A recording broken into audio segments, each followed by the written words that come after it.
Will the Gen Z of China and the Gen Z of America unite on Xiaohongshu, aka REDNOTE, to form some type of diplomacy? I don't know. Let's talk about it. This is kind of a fun one. As you may have heard, that due to the looming possible TikTok ban, well, we're going to find out in a few days, literally I think 3 days after I post this video, we're going to know if TikTok is either getting sold to an American company or gets banned from the App Store, so you can't get updates anymore, and then eventually it'll phase out. So anyways, a bunch of TikTok users have migrated to Xiaohongshu, aka REDNOTE, aka Little Red Book, which is a popular app that Chinese people across the world use. It's kind of like the Chinese Instagram, but you know how it's like a little bit more than that. It's like TikTok and Instagram. And anyways, it's just a little bit of everything. So we're just going to play the clips. The one thing that might unite Americans might be our collective desire to troll the government. In the lead up to the TikTok ban, Americans are flocking to the Chinese social networking app REDNOTE as a way to spite the authorities. Google searches for REDNOTE are skyrocketing. In China, the app is known as Xiaohongshu, and it literally translates to Little Red Book. Xiaohongshu is now the top free app on the US App Store, and users on REDNOTE are welcoming Americans, calling them TikTok refugees and asking them for help on their English homework in exchange for Mandarin lessons, and people are trading a lot of cat photos, so that's fun. Will any of this stop a TikTok ban? Doubtful, but some people, including our editorial board, are still holding out hope for a last-minute deal between ByteDance and the US. If you want to see more content like this, subscribe to my daily newsletter, Bloomberg Opinion Today. Some TikTok users are downloading another Chinese app in protest in case the wildly popular social media app TikTok is banned in the US. This app is called REDNOTE, and in case you didn't hear, it is the top downloaded app in the US right now, which is unbelievable. It features short-form videos similar to what you see on TikTok. Some Americans angry over the potential TikTok ban this weekend are using the app to post videos with the hashtag #TikTokRefugee, which has surged in popularity. Folks in the US who joined REDNOTE are being welcomed by other users. One wrote, "I am your Chinese spy." Jokingly, I suppose. TikTok's China-based parent company, ByteDance, has until this Sunday to sell off the app or face a ban here in the US due to national security concerns. Ban is a bit of a stretch. Really what's going to happen is TikTok won't be available in your app store, so you won't be able to upload it. So theoretically, it would die a slow and glitchy death. So no new users, and then you wouldn't be able to refresh with the software fixes. Right. So it would just get glitchy.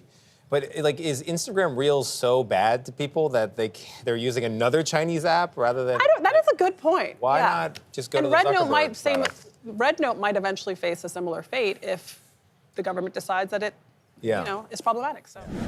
Oh man, so much news has come out of this. I mean, I also think it's really funny how Duolingo apparently has gotten to a 216% spike in US users learning Chinese amid the TikTok ban. So this is a really funny side effect that America wants to ban a Chinese-owned app. So in that case, a bunch of Gen Z kids, probably mostly Gen Z, move to a more Chinese app and then learn Chinese to be on the app. That is hilarious to me. Not only that, but the memes are funny too. Play the memes. TikTok refugees, are you kidding? America's literally burning, and I'm so sorry, guys, that you have to be here. Are you guys actually happy to be here? Just a little heads up, though. Things work a little bit different here. The algorithm is a little bit different.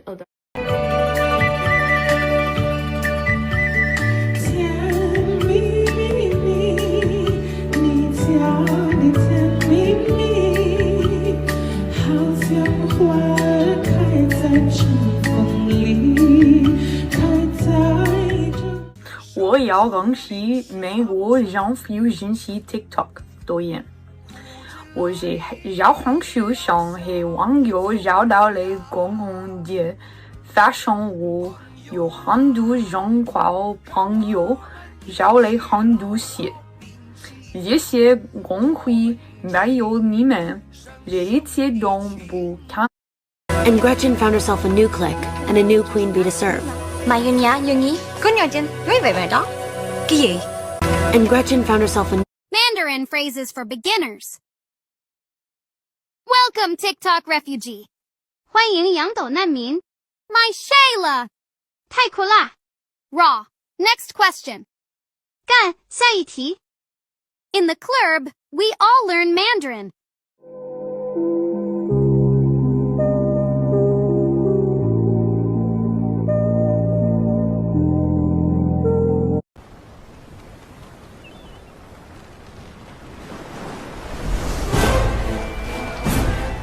And I'm not gonna lie, like these Chinese spy jokes are pretty funny because like Chinese spying is like, it's kind of taking a something that is kind of real. I mean, there's definitely some Chinese spies going on, but also there's been a lot of stories where people got accused of being spies and they weren't spies, so that's bad. But anyways, these Chinese spy jokes are pretty funny, man, because because the two countries are at like a Cold War and definitely spying on each other. Anyways, comedian Dan Yang had a funny take. What's up? It's me, your Chinese spy. You know, obviously it's been a long road and we've grown a lot together. I still remember when, you know, you were going through that breakup and I started putting more like big booby girls on your For You page. And it's really seemed to cheer you up and I love seeing you smile. And, you know, just watching all those hydraulic press videos and Russian dash cam car crashes, like I enjoyed those just as much as you did, and more than anything I enjoyed watching them with you. And I also have to thank you for your data. Like your data has meant so much to me and my family. Your data put my son, Chinese Spy Jr., through school. All right, so enough with the memes. These are my thoughts on this whole like kind of migration to Xiaohongshu, because I've known about this app. I don't have a Xiaohongshu page, but I know a lot of Chinese people who use it, obviously. It's a widely popular app. These are 5 things you need to remember about this whole thing. So, number 1, Xiaohongshu does not separate between international and Chinese users, meaning that instead of like how there was Douyin and TikTok, which is Douyin was like the Chinese TikTok before TikTok became American TikTok, Xiaohongshu is just on there. Like the icon, obviously on the App Store, is still in Chinese. So it's just like one big connecting piece of a bridge for these two worlds that don't get to mix often. They're mixing because usually if a Chinese person in China wants to use Instagram, they have to use a VPN, and not everybody wants to use that. So they just don't use Instagram as much. And then so they're not interacting on Instagram, which is an American app. So I think the Gen Z of China and the Gen Z of America actually have a lot to relate on. And I think it's interesting because they probably both don't fully agree with what their governments are doing. They all have homework, which they're asking each other for homework help.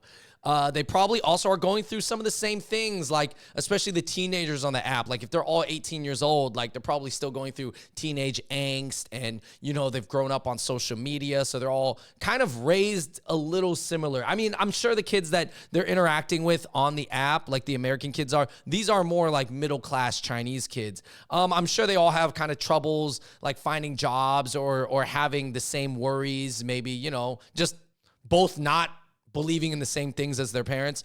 Point number 2, American apps have been collecting your data since like forever, but because Facebook is like an American app or Google is an American app, you generally feel safer about it. But the truth is American apps do take your data and they do sell it to people. But of course, the concern is obviously when you download a Chinese app, the Chinese company and subsequently the Chinese government would have more access to your data. You know, I mean, in Taiwan, the government has actually banned public sector employees from using Xiaohongshu on official devices. That's kind of like what they were doing on TikTok in America, and that's hence why TikTok has eventually in this situation, I guess. Point number 3 is Xiaohongshu is actually mostly owned by Tencent, which is also a Chinese company. Tencent also makes a bunch of video games, is a very famous company, you know. But of course, if it's a large Chinese company, there is connection to the Chinese government. That's how it is in China. There's no way of getting around it. So you are possibly just, I mean, your data is available to another Chinese company. So it's not really, I mean, I don't think these people are migrating to Xiaohongshu or REDNOTE to avoid their data being accessed because they already don't care about it. I mean, the truth is I have WeChat on my phone now. So, I mean, I guess WeChat, that's a Chinese brand. They have access to my data too, you know? So how much do I care? Anyways, point number 4, because of Xiaohongshu's stricter guidelines for content, way stricter than TikTok, then it means the content will be a little bit more wholesome. So I guess, will these Americans who came on this app, will they continue this wholesome content of, you know, learning Chinese? I mean, I'm sure like if you're a Chinese learning app like Duolingo or TutorMing or really any of these other, like even Rosetta Stone, you're probably like loving this right now because, you know, you figure there's going to be an increased demand in learning Chinese and people wanting to take Chinese classes. Point number 5, this migration from TikTok to Xiaohongshu to RedNote, it might not last long. It really might not last that long because